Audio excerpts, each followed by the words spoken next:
Très bien. Je suis vraiment content que vous soyez venus ce soir. Merci. Il nous manque quelques personnes. Mais vous êtes là, alors nous allons continuer. Je voudrais d'abord revoir quelques points avec vous avant de commencer ma présentation. Le premier, c'est la liste des miracles. Ici, au Arizona Deliverance Center, nous avons quelque chose qui s'appelle l'autodélivrance. Nous avons aussi quelque chose qui s'appelle les étapes vers la liberté. Les deux sont une version de la liste des miracles. D'accord? Si vous allez sur le site web de Hardcore Christianity, vous pouvez demander la liste des miracles. Et ensuite, Mike vous envoie une copie de ce que j'ai affiché à l'écran. C'est celle sur laquelle je travaille, mais j'y ai apporté une petite modification. Donc, je vais simplement faire défiler et vous montrer. Alors, numéro 1, la première semaine, j'ai expliqué qu'il fallait faire une liste numérotée, littérale des personnes dans votre vie qui vous ont profondément blessé. C'est ce que nous avons fait, n'est-ce pas, la première semaine. La deuxième semaine, nous avons parlé de faire une liste numérotée, littérale, des choses que vous n'aimez pas chez vous. Nous avons vu cela. Le numéro 3 concerne les parents dysfonctionnels. Ceci figure, je pense que cela ne figure pas sur la liste que Mike vous enverra lorsque vous la demanderez. D'accord? C'est sur une autre liste, donc je l'ai inclus dans le cours, juste pour que ce soit clair. Numéro 4, les pensées négatives. Numéro 5, la tristesse selon Dieu que nous aborderons ce soir. Maintenant, il y a d'autres éléments sur cette liste que j'ai intégrés plus tôt. Donc, je ne suis pas la liste des miracles, de façon chronologique. Je fais un peu, je prends des éléments qui sont plus bas sur la liste et je les remonte à la semaine. Donc, par exemple, la liste sur laquelle je travaille actuellement comporte 18 éléments. L'un d'eux est, par exemple, le numéro 6, qui dit « Lisez John Webcom, chapitre 14, 15, 16 ». Je pense que j'en ai parlé lors de la deuxième semaine, dans le cadre du renouvellement de votre esprit. D'accord? C'est le numéro 6. Je ne vais pas attendre la 6e semaine pour en parler. Je l'ai déjà mentionné lors de la 2e semaine. C'est ce que je veux dire. Obtenir un exemplaire de Pigs in the Parlor. J'en ai parlé dès la toute première semaine, même si c'est le numéro 8 ici sur la liste. Numéro 9, arrêtez de se plaindre et de se blâmer. J'en ai aussi parlé dès la toute première semaine. Donc, si vous êtes le genre de personne qui a la liste et qui coche chaque point, n'est-ce pas, chaque semaine. Le jury se dit, oui, c'est moi. Donc, maintenant, je suis en train et peut-être que je vous ai embrouillé parce que vous vous dites, tu parles de quelque chose qui n'est pas sur ma liste. D'accord. Je ne veux pas causer de problème. Donc, ce que je veux que vous fassiez, c'est de m'envoyer un email. Si vous voulez la liste sur laquelle je travaille, qui est une combinaison de la liste des miracles de Mike et d'une autre liste que Mike appelle autodélivrance. Il y a les parents dysfonctionnels dessus. Je les ai fusionnés. D'accord? Donc, pour ceux d'entre vous qui essaient de suivre, mais qui sont frustrés parce que je ne suis pas exactement l'ordre des numéros que vous avez, quelle que soit la liste que vous possédez, envoyez-moi simplement un email. Je vous enverrai la version numérique. D'accord? Très bien. Voilà pour ça. La prochaine chose dont je veux vous parler, c'est ceci. Sur YouTube, sur la chaîne House of Healing ou Hardcore Christianity, il y a ces cours, la partie instruction. Combien de personnes y sont déjà allées? D'accord? 2, merci. D'accord. Donc tout ce qui est enregistré, vous pouvez voir Laurée au fond. Elle est en train d'enregistrer, puis c'est mis en ligne. Ça varie. Je dois juste dire que je suis tellement content que le tout premier que j'ai fait est 3000 vues. Wow! Oui, c'est incroyable. Que la personne ait voulu cliquer dessus ou non, elle a cliqué. Et j'ai eu les vues. Donc, actuellement, la plupart de ceux-ci sont à peu près comme celui-ci, à presque 1000 vues. C'était la 2e semaine. Donc, c'est fantastique. J'ai reçu un email de quelqu'un des Pays-Bas. Merci beaucoup. Cette personne m'a simplement encouragée. Donc, je reçois genre des emails au hasard, des encouragements. J'ai reçu un message d'une fille aujourd'hui qui disait juste « Wow, c'était une super présentation. » Donc, je me sens bien. Oui, allez-y. Si jamais il y a quelque chose où vous vous dites « Wow, j'aimerais pouvoir réécouter ça » ou « Je n'ai pas bien compris, il faudrait que je me rappelle. Qu'est-ce qu'elle a dit que je devais faire? » Allez simplement sur YouTube et vous savez écouter. J'essaie de ne pas faire cette présentation trop longue. La plus longue que j'ai faite ici, comme vous pouvez le voir, dure 34 minutes.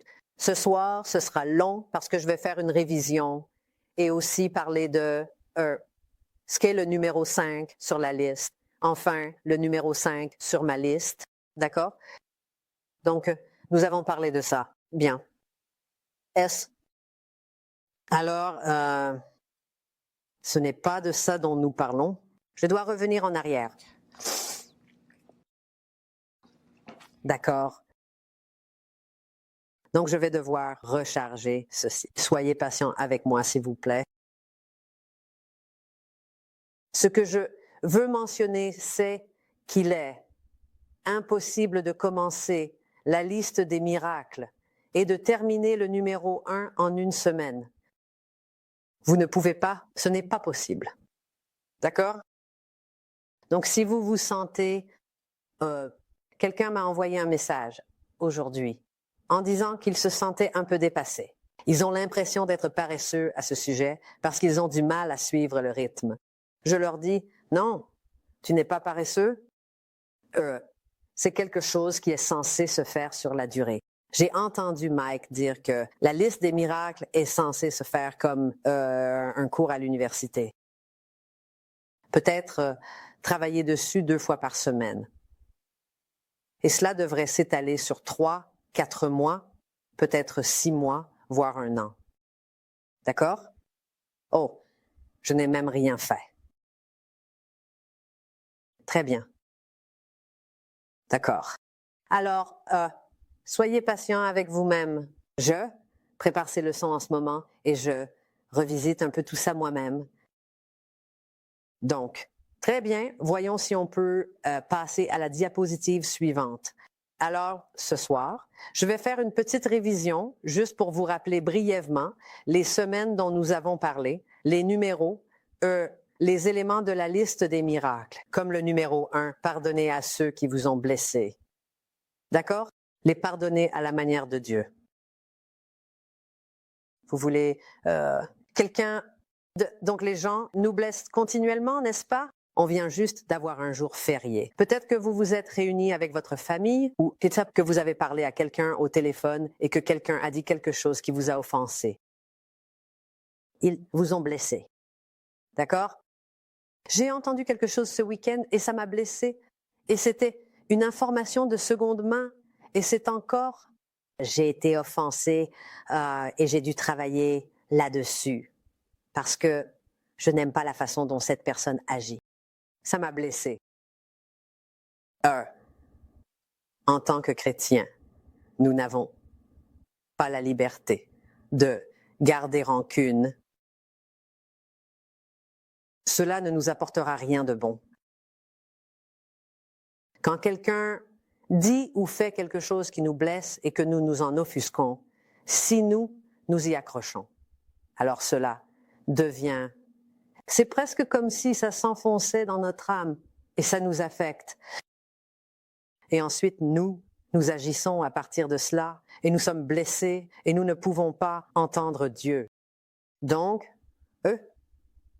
il y a ce verset qui dit « Pardonne et tu seras pardonné ». Regarde, tu as commis des péchés tout au long de ta vie, n'est-ce pas? Et la liste est très longue. Tu les as commis contre Dieu. Et comme le montre l'image, la liste est super longue. Elle va sortir par la porte. C'est une liste vraiment très longue. Chaque personne que tu as blessée, chaque fois que tu as péché dans ton cœur par tes actions. Et puis, il y a aussi les péchés commis contre toi. Tu as péché contre Dieu et puis des gens ont péché contre toi, n'est-ce pas? Et cela m'aide. Il y a environ 1 an, j'ai eu une situation où une sœur m'a blessée et j'avais du mal à gérer ça. Je pouvais lâcher prise dans ma tête. Mais ça affectait encore mes émotions. Et je me souviens m'être assise avec frère Mike et il m'en parlait et il m'a dit « D'accord, cette personne t'a blessé et la liste est aussi longue. Et Dieu t'a pardonné ceci, ceci et cela. » Et je me souviens d'avoir ressenti un malaise, tu vois. Et je me suis dit, il a raison. Dieu m'a pardonné tant de choses. Et il continue de nous pardonner, n'est-ce pas? Il nous pardonne continuellement. Et donc, Dieu veut que nous pardonnions à ces personnes qui nous ont blessés, qui nous ont offensés. Eh bien, il ne veut pas que nous soyons blessés par cela. Mais il nous enseigne dans les Écritures, écoute, pardonne à ceux qui ont péché contre toi. Et tu seras pardonné. Je veux dire, pardonne à la personne qui t'a blessé et elle te pardonnera probablement ce que tu lui as fait. Car il est rare que ce soit à sens unique. N'est-ce pas? C'est rarement à sens unique. Donc il y a cette longue liste de choses dont nous avons été pardonnés et puis leur courte liste des péchés que les gens ont commis contre nous. Donc, je parle de suivre les étapes. La 2e semaine, nous avons parlé de laisser aller les choses que vous n'aimez pas chez vous. Nous allons en reparler un peu plus ce soir lors de notre séance de groupe. J'aime beaucoup ce passage des Écritures.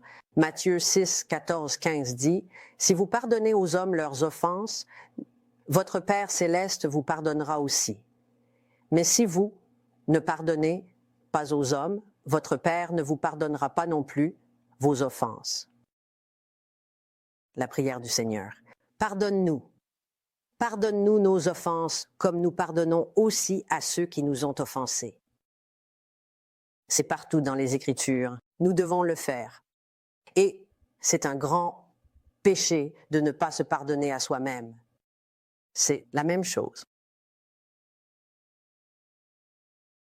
Indulgent, ne pas pardonner ou avoir de la haine envers soi-même, parce que c'est ce qui se passe. Vous faites quelque chose que vous regrettez. Vous faites quelque chose que vous n'aimez pas. Et ensuite, vous êtes en quelque sorte contre vous-même et puis ça se retourne vers l'intérieur.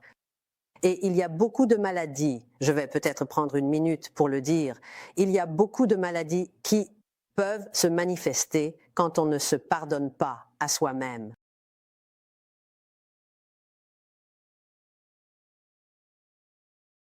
L'une d'elles, ce sont les maladies auto-immunes. Les maladies auto-immunes ont été directement liées à des sentiments négatifs envers soi-même.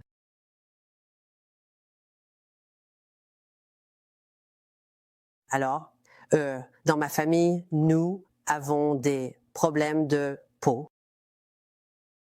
Et ça, c'est un type de maladie auto-immune, comme l'eczéma.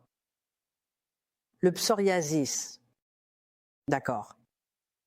Et cela a un lien avec les émotions. Je veux dire, même le corps médical reconnaît que, vous savez, les émotions négatives ont un impact sur le corps physique et biologique. Nous savons que c'est spirituel, mais il faut s'aligner avec la parole de Dieu.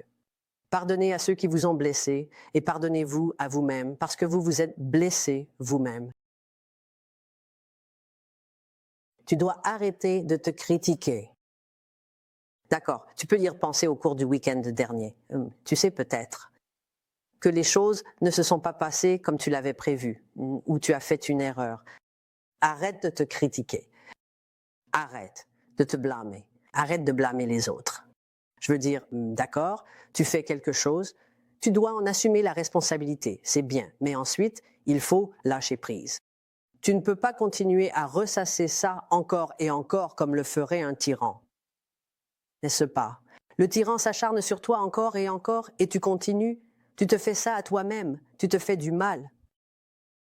Les problèmes d'estomac, les troubles digestifs sont causés par ces sentiments négatifs envers toi-même. Je connais beaucoup de gens qui soit souffrent de constipation, soit de l'inverse. Et ils ont du mal à se pardonner, ils ont du mal à affronter cela et à le remettre à Dieu, à avoir une conversation honnête avec le Seigneur à ce sujet. Arrête de te plaindre. Tu dois arrêter tout de suite. Je veux juste te le rappeler. La deuxième semaine, je l'ai mentionné, je vais le redire. Arrête de te plaindre que ta vie n'est pas comme tu le voudrais. D'accord, tu es en train de faire quelque chose à ce sujet en ce moment. C'est bien, n'est-ce pas? Tu ne peux rien faire concernant le passé. Tu peux le regarder et te dire, d'accord, j'ai fait des erreurs. Maintenant, j'avance. Arrête de te plaindre. Arrête de blâmer. Arrête de critiquer. Arrête de te déverser toutes ces émotions négatives sur toi-même et sur ton corps. Donne à ton corps une chance de guérir. Donne à ton cœur une chance de guérir. Je vais prendre une minute pour dire que ces dernières semaines, j'ai été assez malade. J'ai eu une infection des sinus, mais je me bats aussi avec des allergies. Et je sais que les allergies ont un lien avec la peur. La parole de Dieu dit que l'amour parfait chasse la peur, et Dieu est amour. Donc, quelque part, je n'ai pas une compréhension claire de l'amour de Dieu pour moi. Et cela se manifeste par des allergies. Alors, je vais essayer de comprendre. Et Dieu va m'aider. Il va me révéler son amour parfait pour moi. Parce que Dieu n'est pas comme mon père terrestre. Il n'est pas comme ma mère terrestre, qui était imparfaite. Je les aime beaucoup. Mais ils ont fait beaucoup d'erreurs et ils nous ont blessés, nous les enfants. Dieu n'est pas comme ça. Et donc, l'étape numéro 3, la 3e semaine, nous avons parlé de la rébellion envers des parents dysfonctionnels. Oui, ils étaient dysfonctionnels. Oui, ils étaient dépendants. Ils buvaient. Ils étaient pointilleux. Ils se plaignaient. Ils n'ont pas pourvu à nos besoins. Ils ne nous ont pas protégés. Personne n'est parfait, n'est-ce pas? Mais la rébellion, la partie de toi avec laquelle tu dois composer, c'est comment as-tu réagi face à eux? Est-ce que tu leur as répondu? Est-ce que tu sais, sorti en cachette la nuit? D'accord, moi je l'ai fait. J'ai fait certaines de ces choses. Tu sais, en rentrant, on avait un couvre-feu. Je rentrais en retard. Je me saoulais avant d'avoir 21 ans. Je me suis rebellée? Oui, je l'ai fait. Je sais, la plupart des gens l'ont fait. Il y a très peu de gens qui ne se sont pas rebellés. J'en rencontre de temps en temps. Mais tu dois te repentir de ça. Et tu dois t'excuser. Je m'excuse, maman, je suis désolée. Je ne pense pas qu'elle regardera jamais ça, mais je m'excuse. J'aime vraiment, vraiment beaucoup ma mère et elle m'a transmis beaucoup de belles qualités. Et j'étais rebelle, c'est certain. Je n'aimais pas la situation. Ce n'était pas seulement à cause d'elle, c'était beaucoup de choses. Donc, j'ai dû me repentir devant Dieu. Je dois lui présenter mes excuses, pour ce que j'ai fait. Je l'ai fait. Je continuerai, tu vois. Et confie tes parents au Seigneur, c'est-à-dire, tu sais, il y a une fausse responsabilité qu'on peut avoir envers nos parents. Et il faut en parler au Seigneur. Tu as la responsabilité d'être respectueux. Tu as probablement la responsabilité de garder un peu le contact, tu vois. Tes parents t'aiment. Oh, ils sont toxiques. Je ne supporte pas d'être avec eux. D'accord, tu n'es pas obligé de leur parler longtemps. Envoie-leur un message.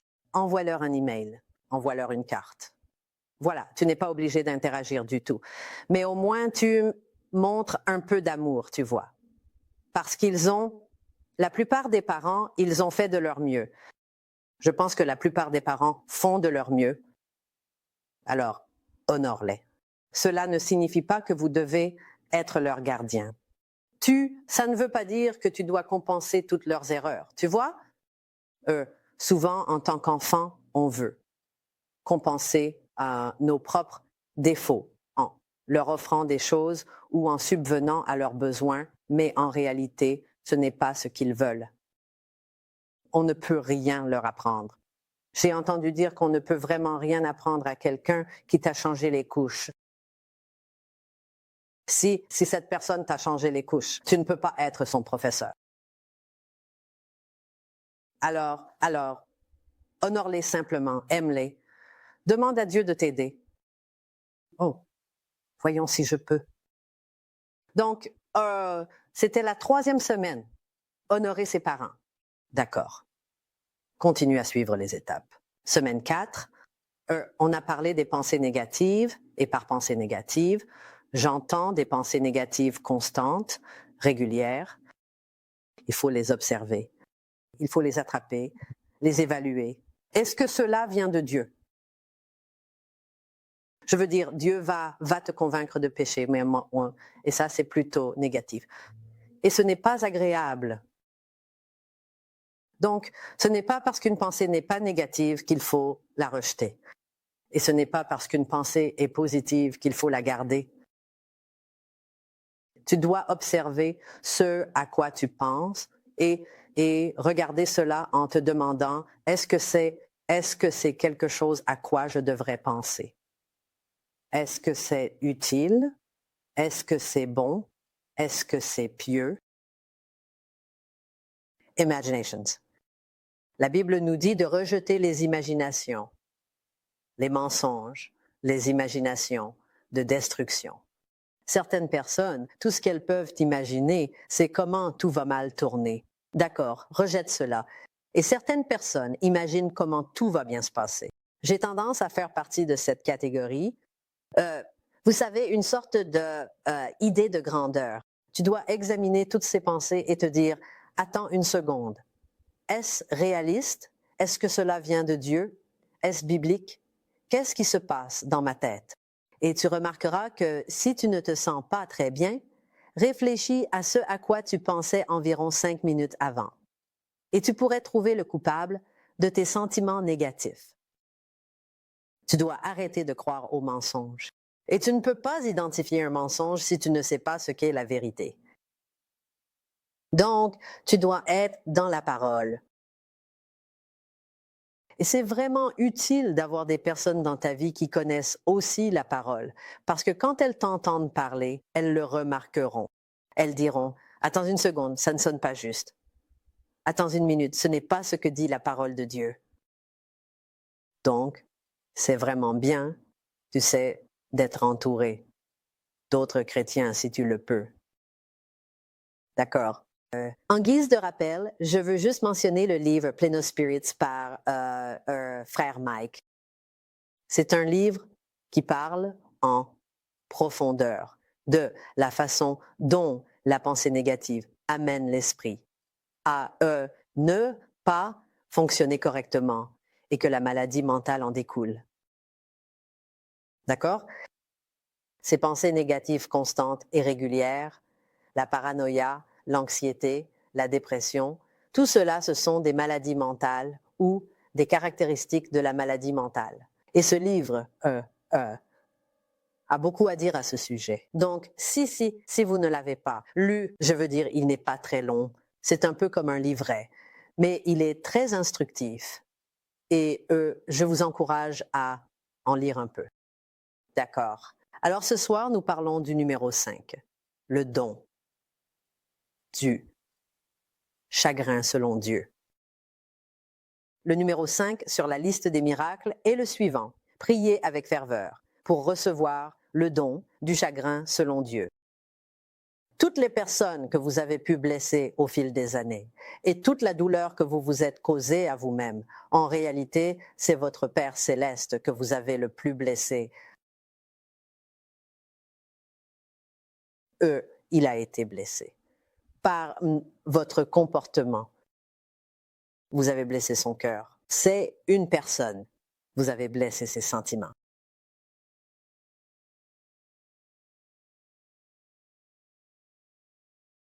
le chagrin. D'avoir blessé Dieu est source de guérison et de transformation. Et j'ai entendu dire que nous sommes transformés en sa présence. En présence du Seigneur, il a la liberté, il y a la guérison, c'est là que le changement a lieu. Maintenant, je pense que beaucoup de gens ne comprennent pas vraiment ce qu'est la tristesse selon Dieu. Alors, je vais l'expliquer un peu. D'accord. Le verset biblique est 2 Corinthiens 7, 10. Il dit ceci, en effet, la tristesse selon Dieu produit une repentance, conduisant au salut, et que l'on ne regrette pas, tandis que la tristesse du monde produit la mort. Donc, la tristesse selon Dieu conduit à la repentance. Avant que nous soyons attristés, le Saint-Esprit vient et nous convainc de péché. Tu ne te rends peut-être même pas compte que tu as fait quelque chose de mal jusqu'à ce que le Saint-Esprit te fasse savoir « et ça, c'était mal ». Je sais, Drew, tu as mentionné par exemple « je ne savais même pas que la sorcellerie était mauvaise ». Et puis, le Saint-Esprit m'a convaincu de péché et j'ai été comme « oh mon Dieu ». Des larmes, n'est-ce pas? Oui, tu t'es rendu compte non seulement tu avais une tristesse mondaine parce que ta vie s'effondrait. La tristesse mondaine est liée au regret. Il y a du remords. Tu es désolé d'avoir été blessé. Tu vois, la tristesse mondaine, il est dit qu'elle mène à la mort. Si tu restes là-dedans. Si tu n'as que la tristesse mondaine, cela mènera à la mort. Parce qu'il n'y a aucun changement qui se produit et tu resteras simplement dans le regret. Et alors, ce qui se passe, c'est que tu te sens mal à propos de toi-même. Tu te détestes et tu finis par avoir une maladie auto-immune et mourir. D'accord? Cela mène à la mort. Mais la tristesse, selon Dieu, mène à la repentance. Le Saint-Esprit vient et convainc du péché. Et tu te dis, « Waouh, j'ai blessé Dieu ». Et si tu laisses cela entrer, si tu te permets d'y répondre émotionnellement, alors tu as une grande chance de guérir parce que tu peux te repentir, ce qui veut dire changer d'avis, changer de direction. D'accord? Ce qui mène au salut de votre âme. Donc, nous nous repentons devant Dieu. Il nous aide. Il nous convainc de notre péché avant que nous soyons chrétiens et nous sommes sauvés. Et notre esprit renaît. D'accord? Mais ensuite, nous poursuivons notre vie et il continue de nous convaincre de notre péché. Personne ne devient chrétien et ne vit ensuite une vie parfaite. N'est-ce pas? Donc, il y a un processus continu. C'est un échange continu que vous avez avec Dieu. Et je vais en parler davantage sur la prochaine diapositive. C'est un échange continu, c'est une relation. Si vous avez vécu une relation positive avec quelqu'un, d'accord? Vous savez, si vous avez une relation saine avec quelqu'un, vraiment saine, ou peut-être qu'elle est juste, un peu saine, vous savez qu'il doit y avoir une vraie conversation. L'admission de ses erreurs. Vous devez l'admettre. Ils doivent vous l'admettre aussi. Et il doit y avoir une conversation à ce sujet. Et puis, je suis désolée, n'est-ce pas? Comme, je suis vraiment désolée. Je ne vais plus refaire ça. Je vais faire de mon mieux. Je vais raconter une histoire. J'ai une bonne amie, Laurie, que Dieu la bénisse. On se retrouvait pour aller randonner tous les samedis ou pour marcher, quelque chose comme ça. On faisait quelque chose. Et j'étais souvent en retard. Alors, pas seulement avec mon amie Laurie, mais aussi avec mon amie Jeannette, mon amie... Enfin, je pourrais citer beaucoup d'amis. En fait, j'étais tout le temps en retard. Tout le monde le sait. Et ça, pas toi. Tu ne le sais pas parce que j'ai changé dans ma vie. Mais pendant la majeure partie de ma vie, toute ma famille disait « Oh, ça, c'est C'est un truc de famille. On est toujours en retard. D'accord. Et un jour, elle a eu une vraie conversation difficile avec moi et m'a dit « Je ne vais plus te retrouver si tu continues à toujours être en retard. » C'est un manque de respect. Je me suis sentie tout petit.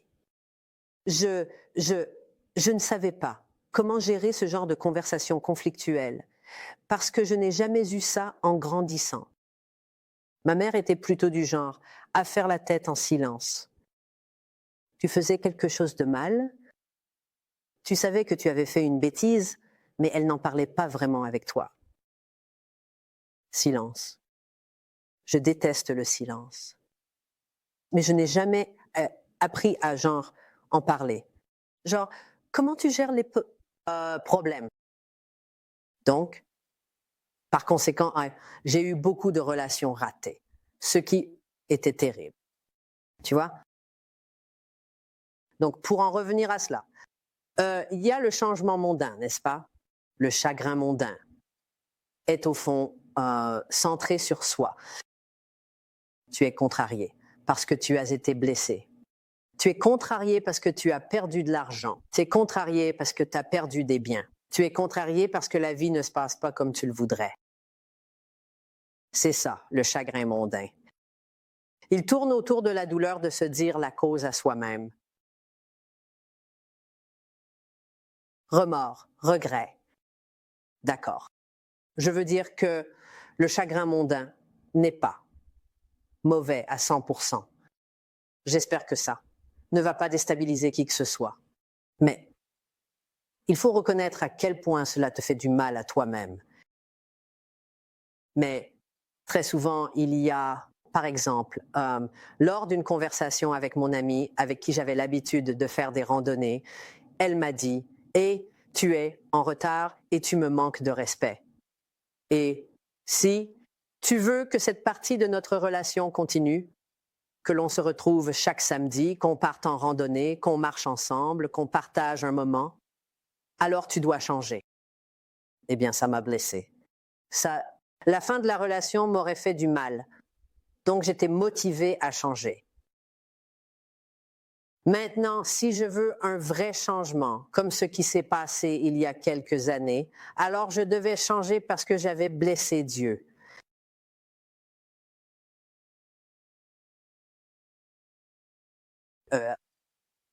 Il est rare que j'arrive en retard au service du Arizona Deliverance Center, n'est-ce pas? Tu savais que je suis perpétuellement en retard? Au début, oui. Au début, elle le savait. Ça ne change rien. Non. Moins qu'il y ait intéressé. Oui, oui. Et en général, je préviens quelqu'un parce que j'ai appris. D'accord? Et donc, toute ma vie, j'ai essayé d'être à l'heure parce que je n'aimais pas la douleur que ça me causait. Et je n'aimais pas trop non plus la peine que ça causait à quelqu'un d'autre. Même si je n'étais pas vraiment concentrée là-dessus. C'était plus à propos de moi. Et je vais dire ça, pas comme une excuse, mais j'avais un trouble panique. Et être en avance me causait beaucoup d'anxiété. Beaucoup d'anxiété. Donc j'évitais d'être en avance. C'était la raison. Ce n'est pas une excuse, c'est juste la raison. C'est juste un fait. D'accord? Mais il y a quelques années, quelque chose de très dramatique est arrivé dans ma vie. Et j'ai réalisé à quel point mon comportement et mon attitude affectaient Dieu.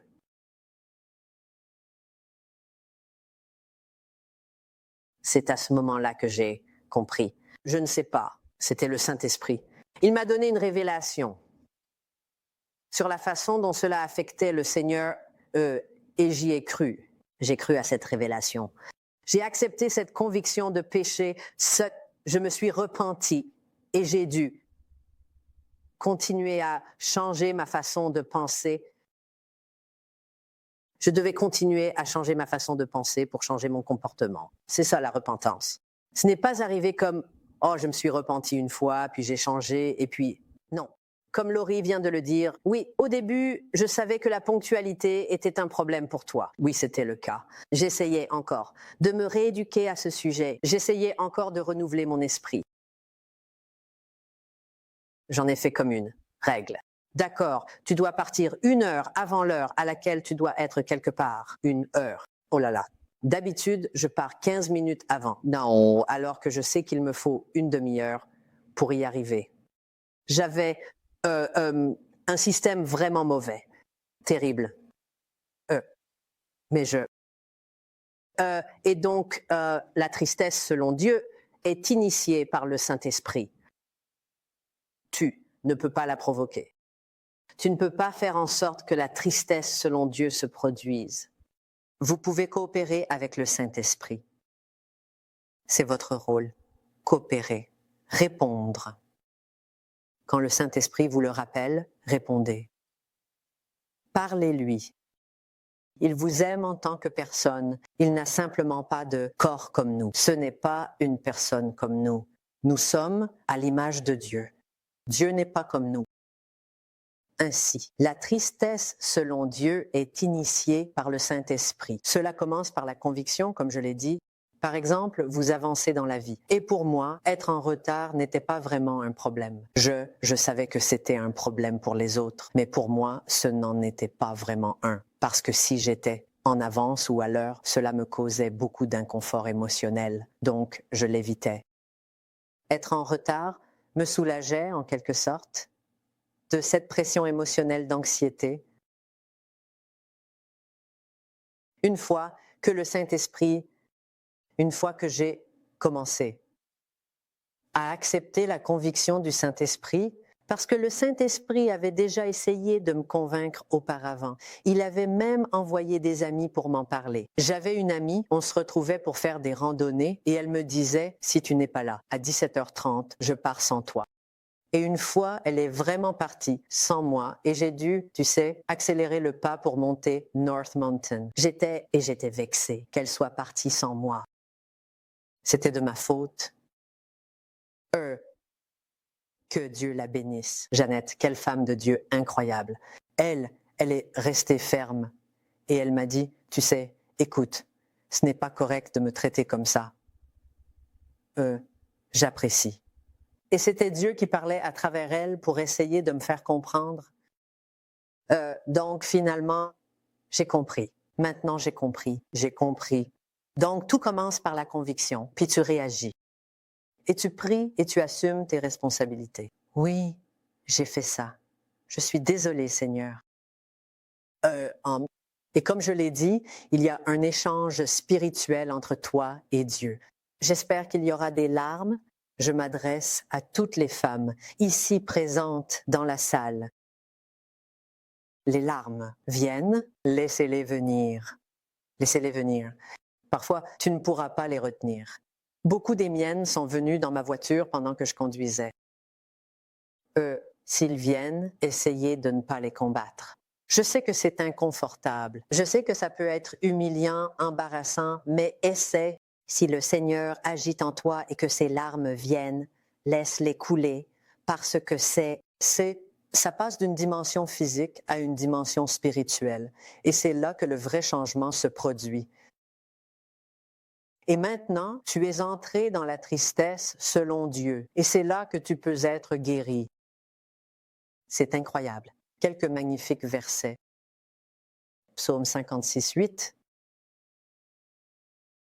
Il s'agit du Seigneur. Tu comptes les pas de ma vie errante.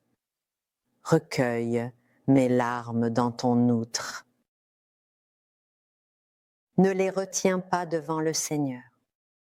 Je ne connais rien d'autre que le Seigneur recueille, à part les larmes. Le Seigneur a une collection. Tes larmes.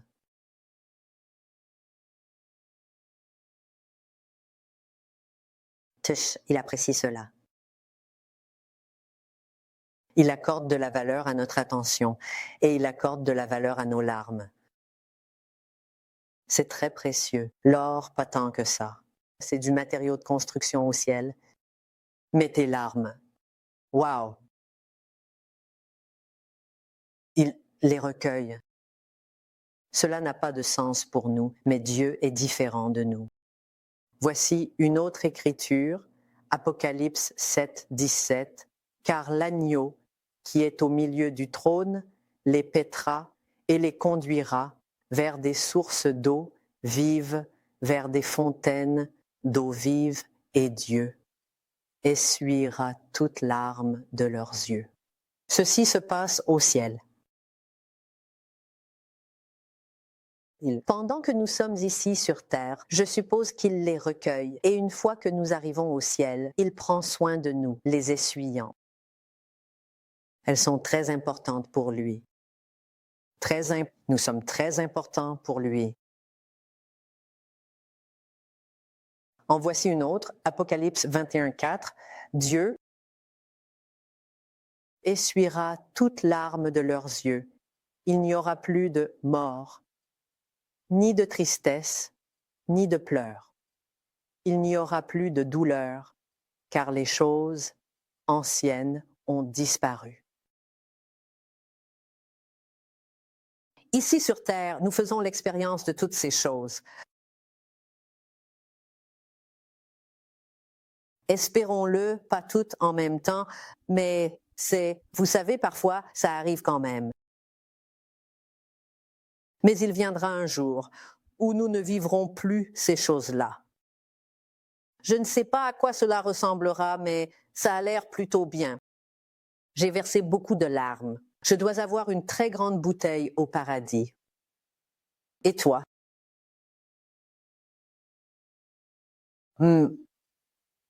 Donc, tu veux fortifier ta foi. Donc, je pense qu'il est vraiment difficile de faire confiance à Dieu si tu as peu de foi. C'est comme s'approcher du bord d'une falaise. Si tu n'as pas la foi, qu'en sautant, il te rattrapera. Tu seras rempli de peur. Un enfant se tient au bord de la piscine et saute volontairement dans les bras de sa mère, de son père, de sa tante, peu importe. Ils le font de bon gré. Je veux dire, ils ont toute cette confiance.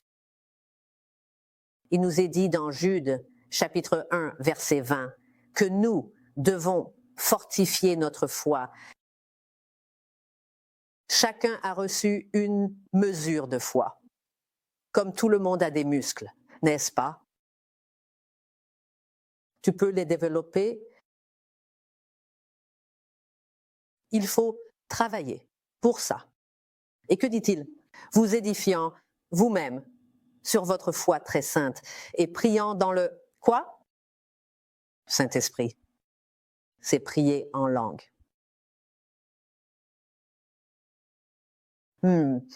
J'ai fait un rêve l'autre nuit. Il y a 2 nuits. C'était vraiment incroyable. Je crois que j'étais genre à la salle de sport, dans une salle de sport. Et tu as déjà entendu parler du CrossFit. Je ne sais pas si tu en as déjà entendu parler. Bref, ils ont des cordes énormes. Et tu attrapes les cordes et tu fais ce mouvement avec. Et elles sont lourdes. Ça développe tes muscles, n'est-ce pas? Je n'arrive pas à croire que je partage ça avec toi. Donc, dans mon rêve, je faisais ce mouvement avec les cordes et je priais, mais je ne priais pas en anglais. Je priais avec des sons, des syllabes. Je crois que je priais en langue. Eh bien, je suis passée du rêve à l'éveil et je me suis entendue dire alors que je me réveillais. Et j'ai un chat et elle était juste là à côté de moi et elle n'a pas bougé. Je me suis entendue comme, je suppose que je parlais en langue. J'ai ressenti, je l'ai ressenti, je ne sais pas. C'était incroyable. Et elle est juste restée là. Et d'habitude, elle sursaute facilement, puis s'en va. Elle se vexe, tu vois. Donc, mais là, non. Elle est restée. Et c'était tellement fluide, comme si j'étais passée de ce rêve à un autre rêve, puis dans le rêve, puis dans la vraie vie. Et j'étais en train d'adorer. Je prie en langue tous les jours et c'est merveilleux. Et parfois, je le fais et je ne me rends même pas compte que je le fais, jusqu'à un moment après. Et j'imagine que ça s'est traduit dans ma vie onirique parce que j'en rêvais. Et ça, j'étais dans le rêve, puis je me suis réveillée et je le faisais encore. Et je me suis dit, waouh, Seigneur, mon esprit, je t'adore. J'aimerais pouvoir ressentir cela tout le temps, me sentir si proche de lui, mais ce n'est pas possible. Nous aurons cela quand nous serons au paradis, je le crois. Ici, sur terre, notre esprit, on appelle ça être sur la montagne. Je pense que ce sont des moments rares, mais nous devons les chérir. Mais si vous ne vous engagez pas dans votre être spirituel, Dieu est esprit. Vous n'aurez pas de rencontre avec lui comme vous le souhaitez. Si vous ne rencontrez même pas votre propre esprit, est-ce que ça a du sens? D'accord, vous, les gars, hochant la tête, c'est bien.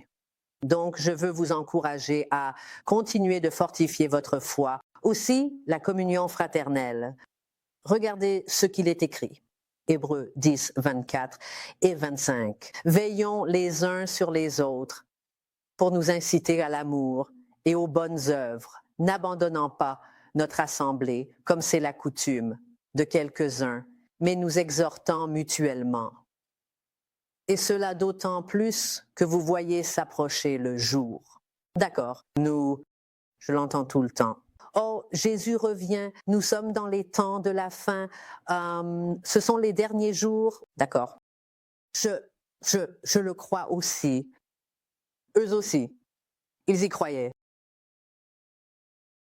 Pour nous tous, nous sommes en train de mourir, n'est-ce pas? Comme il est dit que nous, vous savez, nous n'allons pas vivre éternellement. Donc, soit Jésus revient dans 8 ans, soit Jésus revient quand je mourrai. Mais en réalité, ce n'est pas si loin que ça. En tout cas, pas pour moi. Peut-être qu'il me reste encore 50 ans. 40. 40, c'est bien. Je suis d'accord pour encore 40 ans. Mais regardez, pourquoi ne devrions-nous pas abandonner le fait de nous rassembler? Comme ce soir, nous nous rassemblons ensemble, n'est-ce pas? Ainsi, nous pouvons susciter l'amour. Les temps sont durs. Je pense qu'un peu d'amour ne nous ferait pas de mal, non? Susciter de bonnes œuvres? Comment? Peux-tu faire du bien à quelqu'un si tu n'es pas avec quelqu'un? S'exhorter les uns les autres, s'encourager. Si tu n'es pas avec eux, comment peux-tu les encourager? Comment peuvent-ils t'encourager? Il y a beaucoup à dire là-dessus. Et aller à l'église, entrer discrètement et repartir discrètement, ce n'est pas se rassembler ensemble. Ce n'est pas ce que ce verset signifie. Ce n'est pas de la communion fraternelle. On va en parler plus tard. Ça, c'est la communion fraternelle. Laurie et moi, parfois, on discute pendant le service ou on se parle au téléphone ou autre. Ça, c'est la communion fraternelle. On s'encourage mutuellement. On se confronte aussi sur certaines choses. Nous sommes, ils ont parlé, il est question des paroles, il est question de faire. Qui aiguise le faire? Nous nous aidons, nous avons besoin de soutien. C'est pour ça que vous êtes tous ici.